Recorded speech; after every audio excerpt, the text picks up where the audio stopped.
Somewhere in Central America, there is a building that most people will never see the inside of.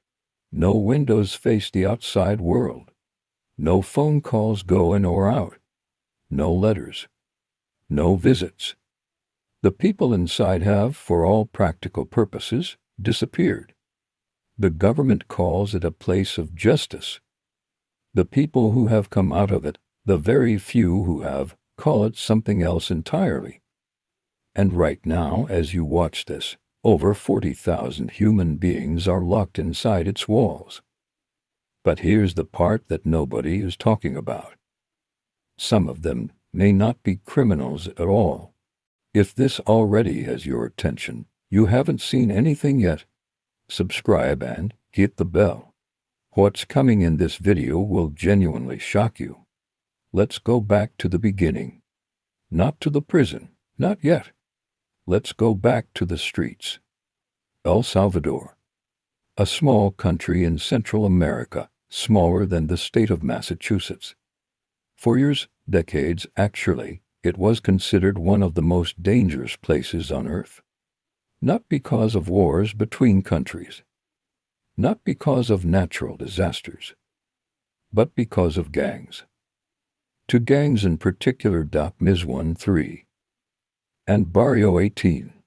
To understand what these gangs were, you have to picture this. You're a young boy, maybe 12, 13 years old. You live in a neighborhood where the gang controls everything. The street corners, the buses, the small shops, even the school gates. If you want to walk to school without being hurt, you pay. If you want to open a small business and sell food, you pay. If you refuse to pay, people come to your house at night. These payments were called rent, except you weren't renting anything. You were just buying the right to exist in your own neighborhood. By 2015, El Salvador had the highest murder rate in the entire world. 106 murders for every 100,000 people. To put that in perspective, in most peaceful countries, that number sits below 2. People were dying every single day. Bus drivers were killed for not handing over their earnings. Teachers were threatened for teaching in the wrong neighborhood. Families packed their bags and left everything behind, walking thousands of miles north, trying to reach the United States, not because they wanted to leave home, but because staying home meant death. This is the world that produced what we're about to show you. And this is the world that one man decided he was going to destroy. His name is Nayib Bukele. In 2019, Bukele became the president of El Salvador at just 37 years old. He was young. He dressed differently, hoodies, backwards caps, spoke on Twitter like a regular person. People called him the world's coolest dictator. He called himself a Democrat. But behind that cool image was something far more serious, a plan, a strategy, and a level of patience that would take years to fully reveal itself. For a while, things were quiet. Bukele talked tough about the gangs, but the violence continued. Some people thought he was all talk. Some people thought nothing would ever really change in El Salvador. Then, on March 26, 2022, something happened. In a single weekend, 87 people were murdered across El Salvador. In 3 days, 87 people. The gangs had crossed a line. And Bukele responded in a way that no one, not even his supporters, fully expected. He declared a state of exception. Now, a state of exception sounds like a legal term, dry, boring. But what it actually meant was this: the normal rules were suspended. The right to a lawyer, gone. The right to know why you were being arrested, gone. The right to a fair and speedy trial, gone. Police and soldiers flooded the streets. Thousands of people were arrested. Then tens of thousands. The prisons, already overcrowded, began to overflow. People were photographed being marched through streets in their underwear, hands zip-tied behind their backs, heads shaved, faces to the ground. The images went around the world. Some people cheered. Finally, someone was doing something. Others went quiet. Because something about those images felt uncomfortable. Something felt off. But it was hard to say exactly what. And then the government announced it was building something new. Something that had never existed before in the Americas. A prison so large, so sealed off from the outside world, that it would make every other prison look like a hotel. They called it CECOT. Centro de Confinement del Terrorismo. The Terrorism Confinement Center. The construction was fast. Shockingly fast. Within months, the structure was rising out of the ground in a flat, remote area called Tecoluca, about 74 kilometers from the capital. Far from the city. Far from journalists. Far from families who might come looking. On February 24, 2023, Buchel made the announcement on social media, because that is where he makes all his announcements, and shared a video. The video showed thousands of men, shaved heads, white shorts, no shoes, being marched in single file through long concrete corridors. They were forced to crouch, hands on the shoulders of the man in front, as guards stood over them. Faces down, silent, moving like one long, broken human chain. It was designed to be seen. It was designed to send a message. And the message landed. El Salvador erupted in celebration. People danced in the streets. Mothers who had lost children to gang violence wept with relief. Business owners who had paid rent of 4 years felt something they hadn't felt in a long time. Safety. For the first time in a generation, people in El Salvador could walk to the corner store without fear. Bus drivers went to work without being extorted. Children went to school without looking over their shoulders. The numbers backed it up. In 2023, El Salvador's murder rate dropped to 2.4 per 100,000 people. By 2024, it fell even further to just 1.9. Lower than the United States. Lower than most of Europe. This was not a small improvement. This was one of the most dramatic drops in violent crime ever recorded anywhere in the world. In history. And the world noticed. Leaders from Ecuador, Honduras, Costa Rica, Guatemala, they all started flying to El Salvador. Studying the model. Taking notes. Asking questions. Some of them went home and started building their own versions of CECOT. The United States noticed too. But not just for the reasons you might think. In March 2025, planes landed in El Salvador carrying people who had been living in the United States. Some were Venezuelans. Some were Salvadorans. They had been picked up by American immigration authorities, and instead of being deported to their home countries, they were sent here, straight to CECOT. The American government paid El Salvador $6 million to hold them. $6 million. And here is where the story starts to get complicated. Where the celebration starts to mix with something darker. Where the questions that some people had been quietly asking start getting much, much louder. Because a number of those people sent to CECOT from the United States, some of them had never been convicted of any crime. Some had pending court cases. Some had legal status in the United States. Some had families, children, jobs. One man, his case would eventually reach the United States Supreme Court. But we're getting ahead of ourselves. Right now, let's focus on what CECOT actually is, what it looks like, what happens inside it every single day. Because the Salvadoran government has been very careful about what they allow the world to see. The video of men being marched in was shown on purpose. It was a message, a warning, but the cameras stopped there. Nobody from the international press has been allowed inside for an unsupervised tour. No independent human rights observer has been given full access. The families of people inside cannot visit, cannot call, cannot even confirm, in many cases, whether their loved one is still alive. What we know about life inside CECOT comes from two places: government statements, carefully worded, controlled, showing only what they want shown, and the accounts of people who went in and somehow came back out.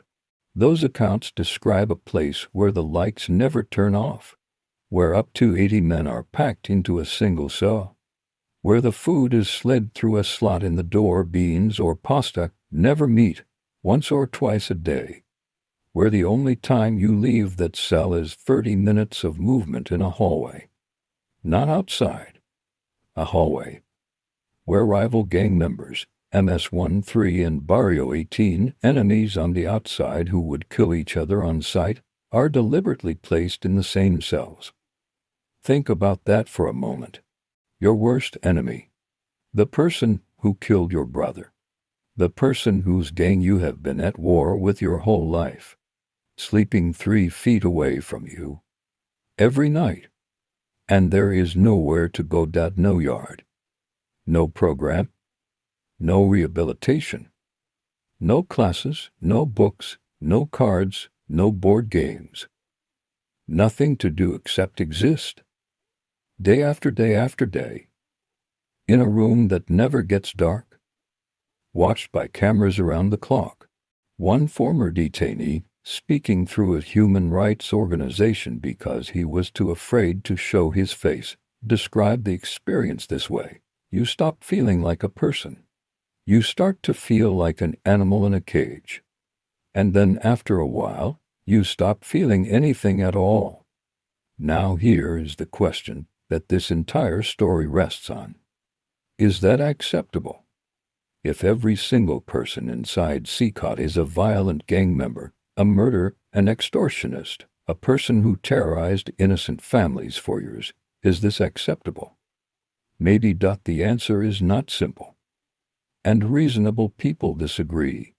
But what if not every person inside is who the government says they are? What if some of them are innocent? What does that change? We're going to find out. But first, there's something about this prison, about this story, that almost nobody is paying attention to. Something that goes far beyond El Salvador, far beyond one president and his crackdown.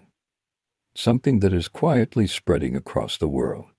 And by the time this video is over, you will understand why this building, this one building sitting in a flat field in Central America, may be one of the most important and most dangerous ideas of the 21st century. Stay with us.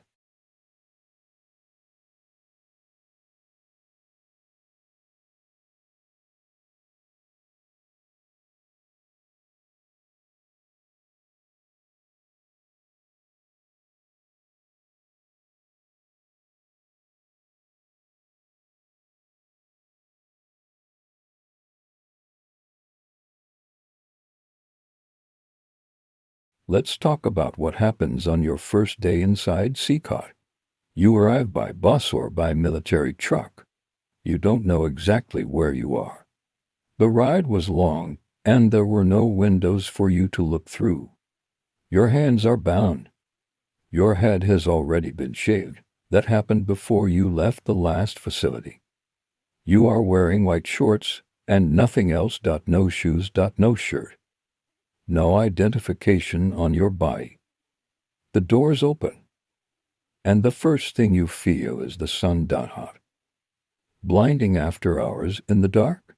But you don't get to enjoy it, because within seconds, guards are shouting, and you are being pushed into a crouching position, hands on the shoulders of the man in front of you, and you are moving fast through a gate, then another gate, then another. 7 layers of security between you and the outside world. Each gate locks behind you. And with every click of that lock, the world you knew gets a little further away. By the time you reach your cell, you have passed through corridors so long they seem to have no end. Concrete walls, concrete floors, fluorescent lights humming above you, lights that, you will soon learn, never turn off. Not at midnight. Not at 3 a.m., not ever. Your cell is roughly the size of a large living room. There are 80 men inside it. Metal bunk beds, stacked in tight rows. No mattresses. No pillows. A metal toilet and sink in the corner with no partition, no privacy. The smell hits you immediately, the smell of too many bodies in too small a space, in heat that doesn't break. You find a bunk, or half a bunk, or a spot on the floor, because 80 men and the available beds do not always match up. And then you wait, because waiting is, from this point forward, your entire life. There are no phones, no television, no radio, no books, no paper, no pencils, no board games, nothing. The government made a deliberate choice. This is not a place of rehabilitation. This is not a place where you learn skills and come out ready for society. This is a place of punishment, pure, total, unending. Officials have said this openly. A senior government spokesperson described CECOT as a place where gang members would rot. That was the word used, rot. 23.5 hours a day in that cell, 30 minutes, 30 in a hallway, not outside, a hallway, no sunlight, no fresh air, no grass beneath your feet. Food arrives twice a day through a slot in the door, rice, beans. Sometimes pasta. Never meat.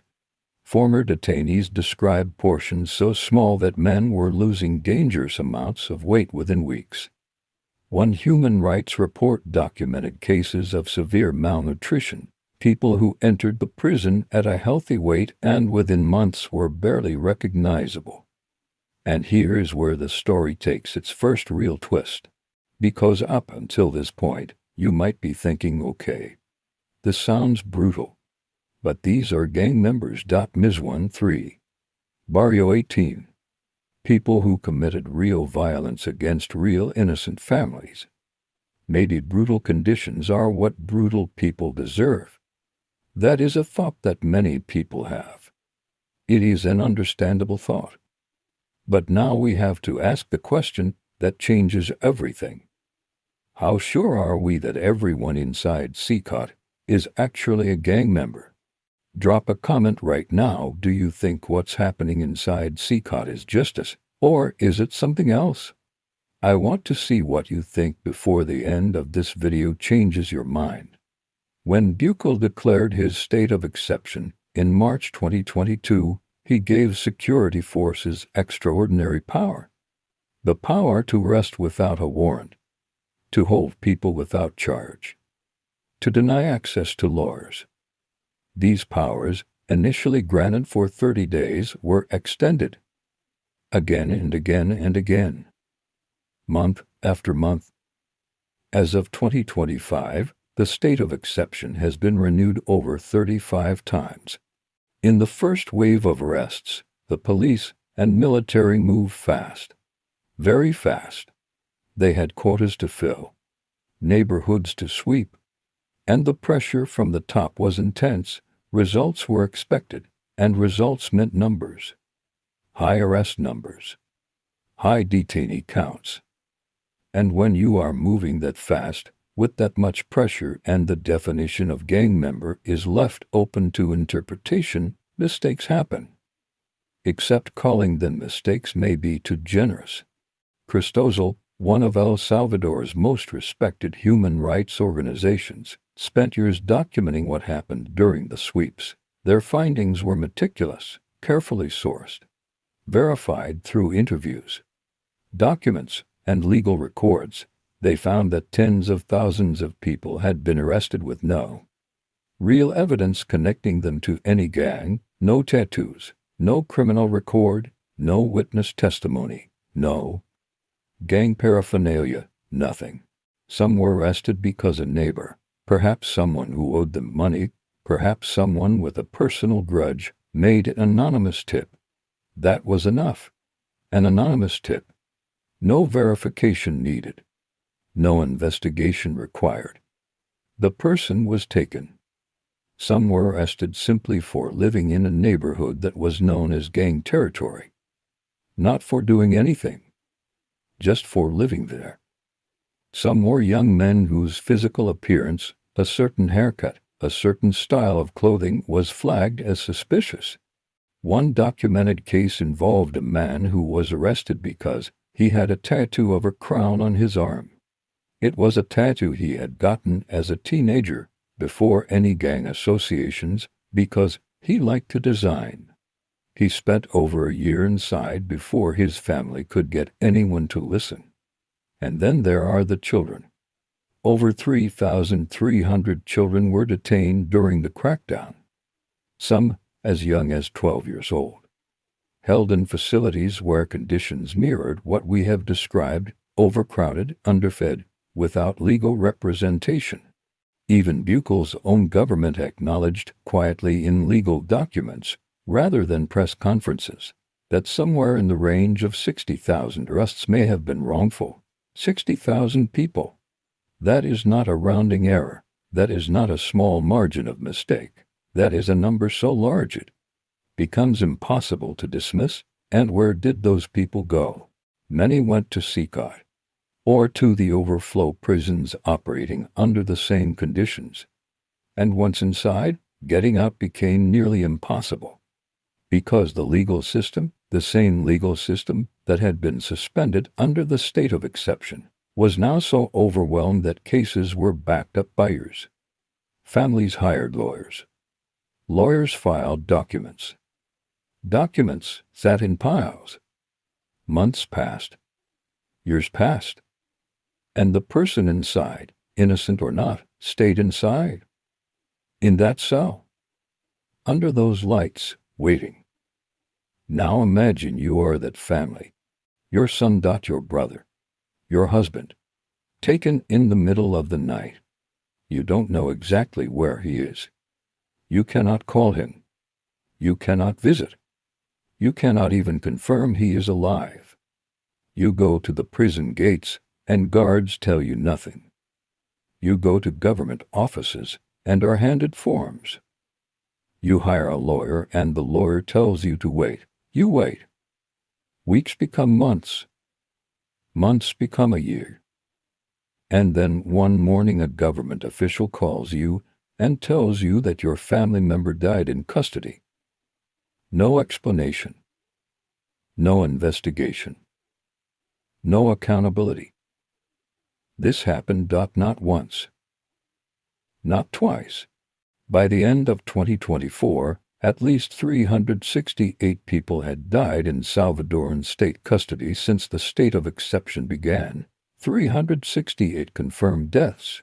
The real number, human rights groups believe, is likely higher, because not all deaths are reported, and not all families have the resources or the safety to push for answers. The causes listed on official documents include things like cardiac arrest and respiratory failure. But when human rights investigators spoke to people who had been released, people who were willing to talk, often only anonymously, often from another country, a very different picture emerged. They described beatings. Not occasional. Not random. Systematic, daily. Guards entering cells and selecting men at random. Or not at random.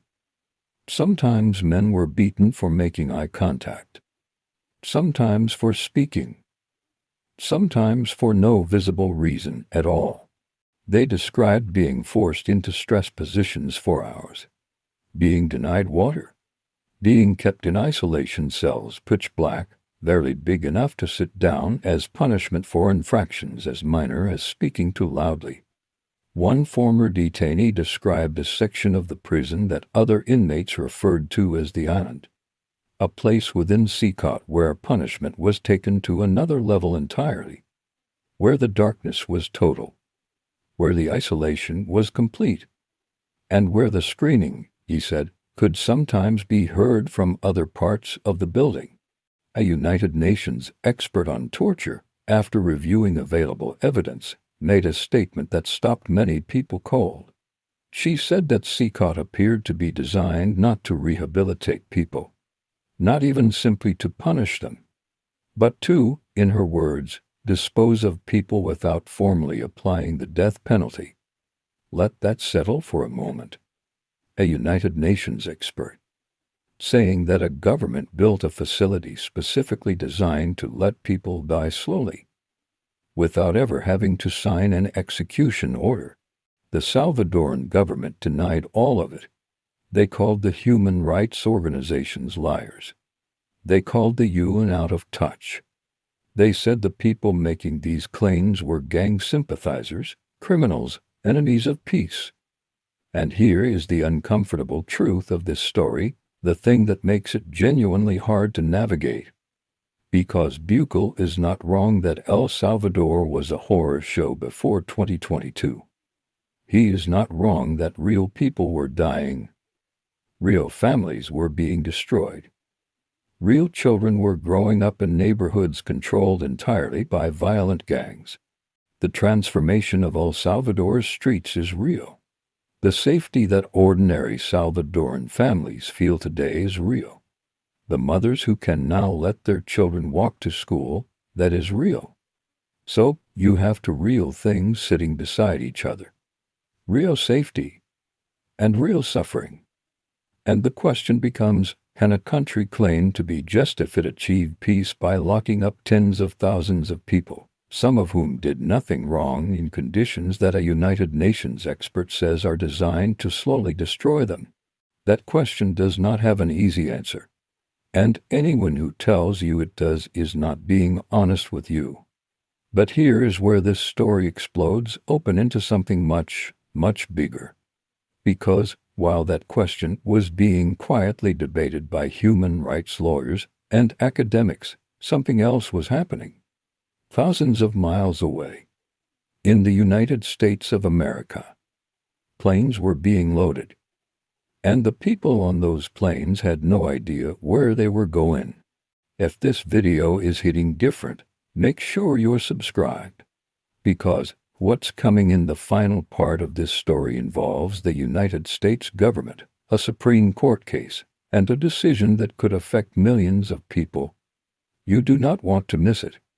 In early 2025, the United States was in the middle of a massive immigration crackdown. The new administration had come in with promises, tough promises, about removing people they described as dangerous criminals from American streets. And they needed somewhere to put them. Regular deportation, sending people back to their home countries, was complicated. Some countries refused to take their citizens back. Some cases were tied up in courts. Some people had been in the United States for years, with families, with children who were American citizens, with legal cases still pending. So someone made a call to El Salvador, to Buchel. And Buchel said yes. The agreement was straightforward on the surface. The United States would pay El Salvador $6 million. El Salvador would accept deportees, including people who were not Salvadoran, including Venezuelans, Hondurans, others, and place them directly into CECOT. On March 15, 2025, the first flights landed. 238 Venezuelan men and 23 Salvadoran men were transferred to CECOT. They were brought in under the Alien Enemies Act, a law that had not been used in this way since World War II. A law that was written in 1798. Over 200 years old. The government said these men were members of Tren de Aragua, a violent Venezuelan gang. Dangerous. Confirmed criminals. The kind of people that no country should have to harbor. But then the lawyers started making calls. And journalists started pulling documents. And what they found made headlines around the world. Some of these men had no criminal record. Not in the United States. Not in Venezuela. Nowhere. Some had pending asylum cases, meaning they had legally asked for protection from the American government and were still waiting for an answer when they were put on a plane. One man had a valid work permit, a legal right to be in the United States. Gone on a plane to CECOT. And when their families and lawyers tried to stop it, tried to get a judge to intervene, the government's position was extraordinary. They argued that once a person was on a plane and in international airspace, American courts no longer had the power to stop what was happening. By the time a judge ordered the planes turned around, they had already landed. The people were already inside CECOT. And the United States government's response to the court order was, essentially, it's too late now. One of those cases, the case of a man named Kilmer Abrego Garcia, a Salvadoran who had been living in Maryland with his family, who had a legal protection order preventing his deportation, who was sent to CECOT anyway, reached the United States Supreme Court. The Supreme Court ruled that the government must facilitate his return. The government said they were working on it. Months passed. He remained inside CECOT. And that is where we leave you now. Standing at the edge of the biggest question this story asks.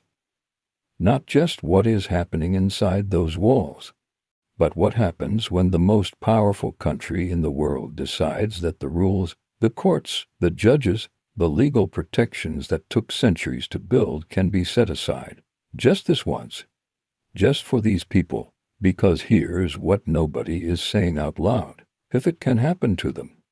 Who is next? Let's stay with that question for a moment. Who is next? Because that question, that single, quiet, uncomfortable question, is the one that governments around the world do not want you to be asking right now. It is the question that gets people called soft on crime. The question that gets dismissed, mocked, buried under statistics and celebration and videos of dangerous men being marched into concrete buildings. But it is the most important question of this entire story. And to understand why, we need to follow the idea, not just the building, the idea behind CECOT, because buildings are just concrete and steel. Ideas travel, ideas spread. Ideas outlive the people who created them, and this idea is spreading faster than almost anyone realizes. Let's go back to Kilmer Abrego Garcia. He is a Salvadoran man. He had been living in Maryland for years. He had a wife, children, a job.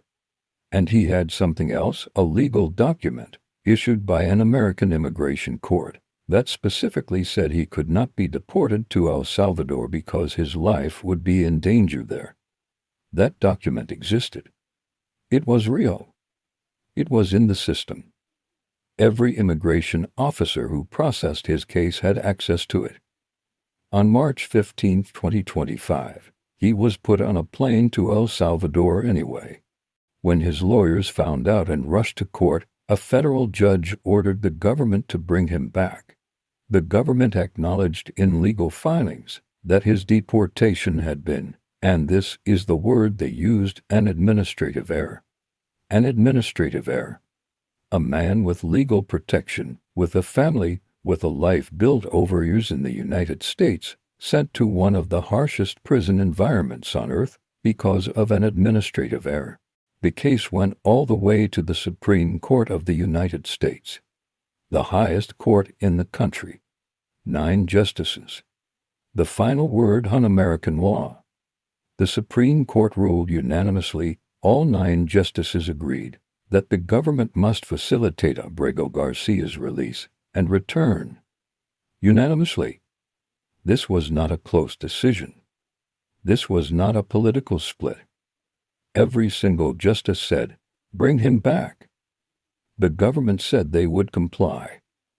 Then they said the matter was in El Salvador's hands now, and there was nothing more they could do. Then weeks passed. Then months. And as of the time this video was made, Kilmer Abrego Garcia remained inside CECOT, despite a unanimous Supreme Court order. despite his legal protections, despite his family waiting for him in Maryland. Now pause and think about what that means. The most powerful court in the United States issued a unanimous order, and the executive branch of the American government, the president, the cabinet, the agencies, looked at that order and, in practical terms, did not follow it. Legal scholars called it one of the most serious constitutional standoffs in modern American history. Some used words like constitutional crisis. Others said it was a stress test, a test of whether the system of checks and balances that America was built on could hold under pressure. The system, at least in this case, struggled to hold. And here is the part that should make every single person watching this sit up straight. The legal argument the government used, the argument that once a person is on a plane in the air, the courts cannot stop what happens, has no clear boundary. If that argument holds, it means any person the government decides to label a criminal, a terrorist, an enemy, can be placed on a plane and removed beyond the reach of American law, with no trial, no conviction, no real evidence presented in any court. And because they are no longer on American soil, the government's position is that American courts have no power to help them. Lawyers and constitutional experts have pointed out the obvious problem with this.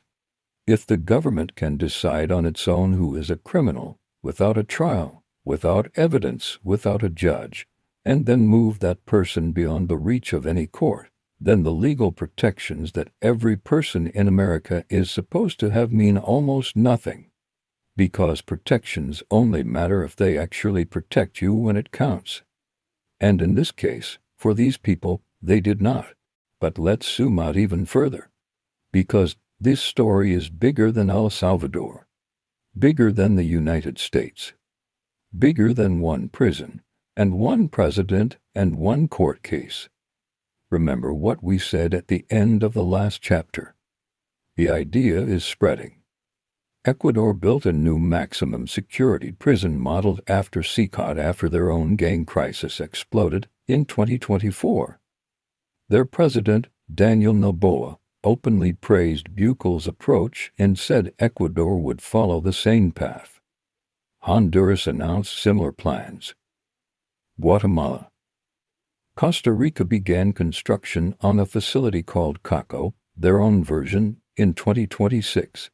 Leaders across Latin America began flying to El Salvador, touring what the Salvadoran government would allow them to see, and going home inspired. And it did not stop in Latin America. Politicians in Europe began citing El Salvador as a model. In Italy, in the Netherlands, in the United Kingdom. The framing was always the same. Look at what Buchal did. Look at those crime numbers. Look at how safe the streets are now. Why can't we do that? And the reason this framing is so effective, the reason it is so hard to push back against, is that the results on the streets of El Salvador are genuinely real. The people of El Salvador are genuinely safer today than they were 5 years ago. That is not propaganda. That is not a government talking point. That is a measurable, documented, real change in the lives of ordinary families. And when you have lived in fear for your entire life, when you have buried children, when you have paid rent just to stay alive, when you have watched your neighborhood be controlled by men with guns, and then one day that fear is gone, you do not spend a lot of time worrying about what happened to the men who were taken away. That is human. That is understandable. That is not a character flaw.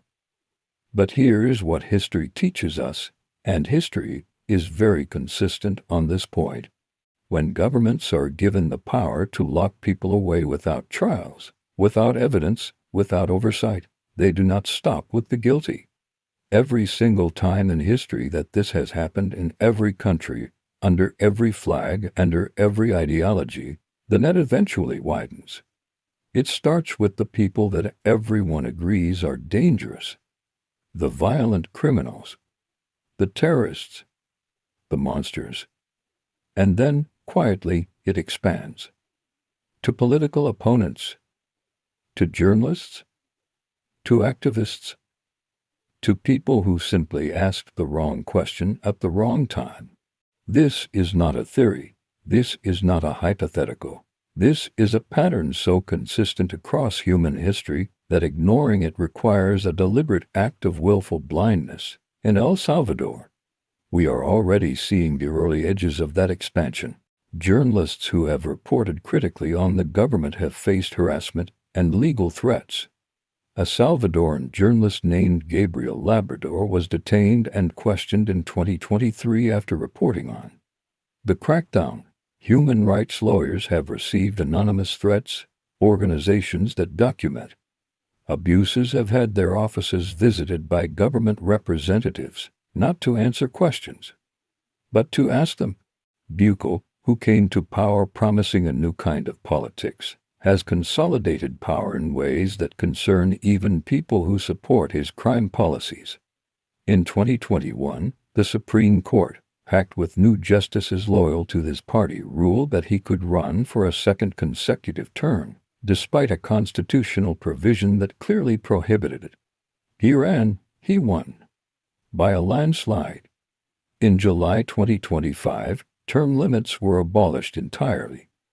Nayib Bukele, who is currently 43 years old, now has no legal barrier preventing him from remaining president of El Salvador for the rest of his life.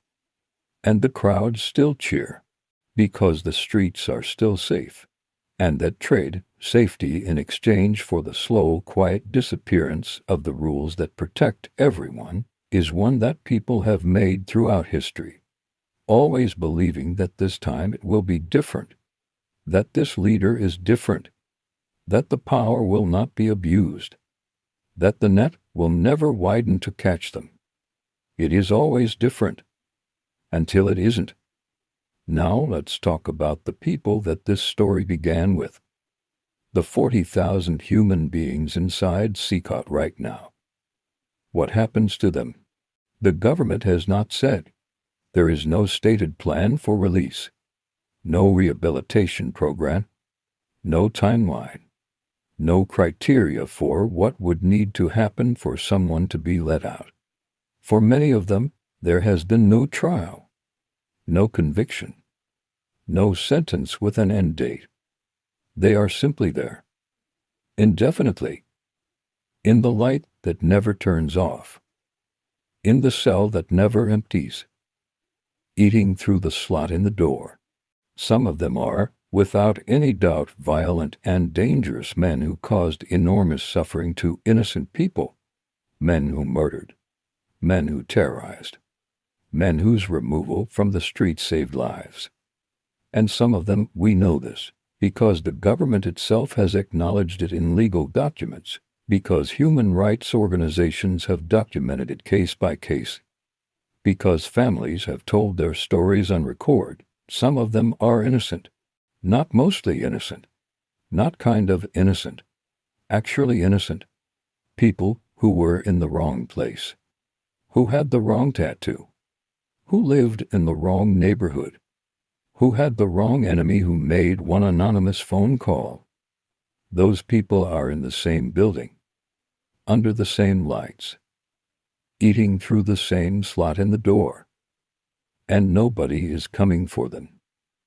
Because under the state of exception, the legal system that should be their path out has been so stretched, so overloaded, so deliberately deprioritized, that their cases may not be heard for years. If ever, we want to leave you with one image. Not a photograph, a description. Imagine a room, 80 men, concrete walls, humming fluorescent lights, the heat of too many bodies in a sealed space, the snow, the silence broken only by the sound of breathing and the occasional creak of a metal bunk. Some of those men are thinking about the people they hurt, the lives they took, the families they destroyed. And some of those men are thinking about their own families, their children, their wives, their mothers, wondering if anyone is still looking for them. wondering if anyone still remembers their name, wondering if they will ever see daylight again. And neither group, the guilty nor the innocent, has any way to tell the difference to the people watching from outside. Because inside CECOT, everyone looks the same. White shorts, shaved head, face to the ground. That is the point. That has always been the point. The question this story asks, the question it has been building to since the very first second, is not whether El Salvador had a gang problem. It did. The question is not whether Buchel did something dramatic to fix it. He did. The question is this. When a government decides that the rules do not apply anymore, not for criminals, not for terrorists, not for the guilty, where does it stop? When does it stop? Who decides when it stops? And if the answer to that last question is simply the government, the same government that suspended the rules in the first place, then the rules never really existed at all. CECOT is not just a prison. It is a question being asked right now in El Salvador, in the United States, in Ecuador, in Honduras, in Italy, in the halls of governments on every continent. And the answer that the world gives in courts, in elections, in the choices that ordinary people make about what they are willing to accept in exchange for safety, that answer will shape what kind of world we all live in. Not just the people in white shorts. All of us? The lights inside CECOT never turn off. The question never goes away. If this documentary made you think, if it challenged something you believed, confirmed something you feared, or simply showed you something you had never seen before, then it did exactly what it was supposed to do.